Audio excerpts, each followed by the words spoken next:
मिलके गठबंधन में ये चुनाव लड़ रहे हैं आम आदमी पार्टी के साथ। ये चोरी छिपे पीठ पीछे एक साथ अलायंस करना ये ठीक नहीं है।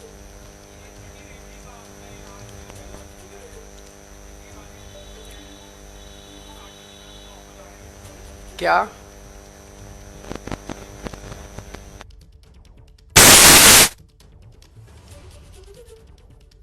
सीएम चेहरा है, ना कोई नैरेटिव है और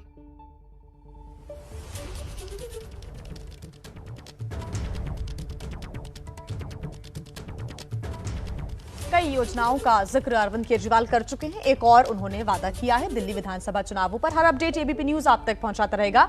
आगे बढ़ते हुए देश दुनिया की हलचल फटाफट अंदाज में। धार के पीथमपुर में राम की एनवायरो इंडस्ट्रीज की फैक्ट्री पर पथराव हुआ। फैक्ट्री से सटे तारापुर गांव के लोगों पर पथराव का आरोप है। पुलिस की गाड़ी भी क्षतिग्रस्त हुई। पुलिस ने उपद्रवियों को खदेड़ा।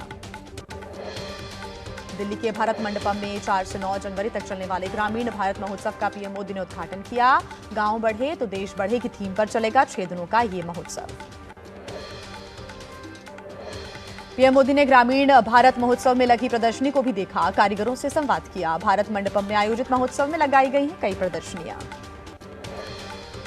ग्रामीण भारत महोत्सव कार्यक्रम को पीएम मोदी ने संबोधित किया। कहा, मेरा बचपन और अधिकांश समय गांव में ही बीता है। गांव की समस्या को जिया है।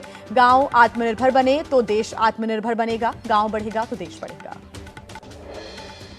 आम आदमी पार्टी के खिलाफ बीजेपी ने तेज किया अपना कैंपेन। केजरीवाल के खिलाफ नया पोस्टर जारी। पोस्टर में केजरीवाल के लिए लिखा गया है, आप दा को नहीं सहेंगे, बदल के रहेंगे। दिल्ली में केजरीवाल के खिलाफ महिलाओं का मोर्चा। घर के बाहर पंजाब से महिलाओं ने प्रदर्शन किया।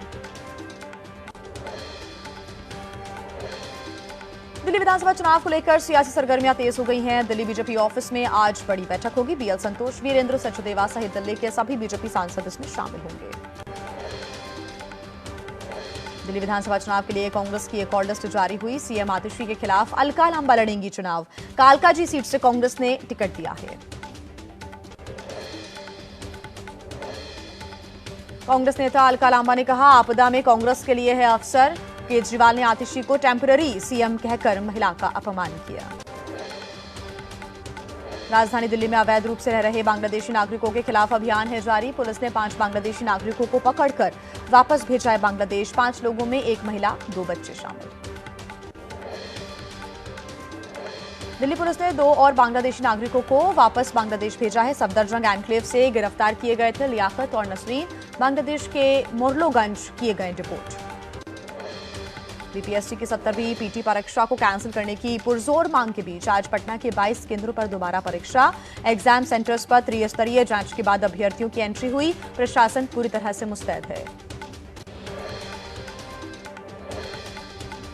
पटना के 22 सेंटर पर बीपीएससी ले रहा है दोबारा परीक्षा। एग्जाम देने पहुंचे परीक्षार्थियों ने कहा, जो सीधे आंदोलन पर हैं साथी, उनका समर्थन हम करते हैं, लेकिन परीक्षा देना भी जरूरी है। 13 दिसंबर को बापू परीक्षा सेंटर में हंगामे के कारण रद्द की गई थी परीक्षा। सियासी चर्चा का विषय बनी पटना के गांधी मैदान में खड़ी प्रशांत किशोर की वैनिटी वैन। बीजेपी का दावा, अत्याधुनिक सुविधाओं से लैस करोड़ों की कीमत की वैनिटी वैन है। पीके ने कहा कि एक दिन भी वैन में सोया नहीं हूं। मुद्दा बनाने वाले ठंड में बिताएं एक रात। गांधी मैदान में अनशन पर बैठे प्रशांत किशोर का बीपीएससी परीक्षा को लेकर बड़ा आरोप। कहा, 22 सेंटर्स पर दोबारा परीक्षा लेकर लीपापोती में जुटी हुई है सरकार। आधे से अधिक सीटें बेची गई हैं, इसलिए कैंसिल नहीं की जा रही हैं परीक्षाएं। परीक्षा को लेकर प्रदर्शन पर सियासत हुई और तेज। पप्पू यादव सहित 10 से अधिक लोगों पर मामले हुए दर्ज। कल पप्पू यादव के समर्थकों ने बिहार में कई जगहों पर प्रदर्शन किया था। प्रधानमंत्री नरेंद्र मोदी का कल होगा गाजियाबाद का दौरा। नमो भारत ट्रेन का दिल्ली खंड देश को करेंगे समर्पित। साहिबाबाद स्टेशन से न्यू अशोकनगर तक पीएम कर सकते हैं नमो भारत ट्रेन में ही सफर। राहुल गांधी ने छात्रों से संवाद किया। शिक्षा के निजीकरण पर चिंता व्यक्त की। कहा, शिक्षा और सरकारी संस्थानों को मजबूत करने पर बहुत अधिक पैसे खर्च करने की जरूरत है। नमो भारत का दिल्ली में शुभ आगमन इस टैगलाइन के साथ पीएम के भव्य स्वागत की तैयारियां हो रही हैं। साहिबाबाद प्लेटफॉर्म को फूलों से सजाने का कार्य जारी है। पीएम मोदी के साथ यूपी के सीएम योगी आदित्यनाथ के भी पोस्टर्स लगे हुए हैं। मुरादाबाद में समाजवादी पार्टी के विधायक समरपाल सिंह के खिलाफ नगर निगम का एक्शन। 15 करोड़ की सरकारी संपत्ति से कब्जा हटवाया गया। इससे पहले निगम ने लगभग 900 करोड़ की संपत्ति मुक्त कराई थी। गोंडा में मोबाइल की दुकान में लगी आग कुछ ही मिनटों में लपटों में पूरी बिल्डिंग को चपेट में अपनी ले लिया। कड़ी मशक्कत के बाद आग पर काबू पा लिया गया है। यूपी के ललितपुर में चलते ट्रक में लगी भीषण आग। खाद से भरे ट्रक में आग के बाद चालक ने कूदकर अपनी जान बचाई। सड़क पर धू-धू कर जलता रहा ट्रक। उत्तर प्रदेश के अमरोहा में शराबी कार चालक का तांडव देखने को मिला। भीड़ भाड़ वाले इलाके में बाइक सवार को रौंदा। 2 लोग गंभीर रूप से घायल हुए। नशे में धुत कार चालक को स्थानीय लोगों ने जमकर पीटा। पुलिस ने हिरासत में लिया चालक को।